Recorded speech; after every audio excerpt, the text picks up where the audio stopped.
हा जो काही प्रकार झाला काय सांगाल याबाबत, नक्की काय प्रकार घडलेला आहे?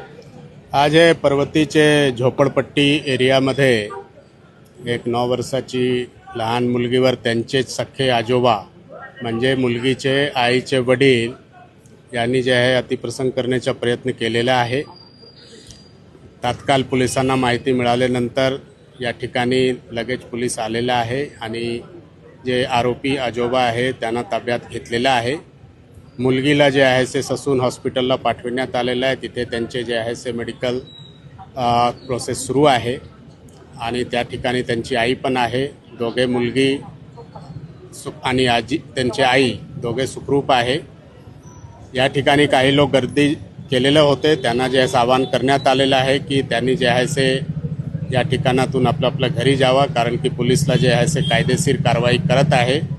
तर अशा प्रकारच्या लोकांची गर्दी राहिली तर तिथे जे आहे ते पोलिसांना कायदेशीर कारवाई करण्यामध्ये अडचण निर्माण होणार आहे। तसेच याच भागाचे जे लोक आहे ज्यांना येणे जाण्यामध्ये पण अडचण होत आहे, कारण की थोडा ट्रॅफिकचा अडथळा झालेला आहे।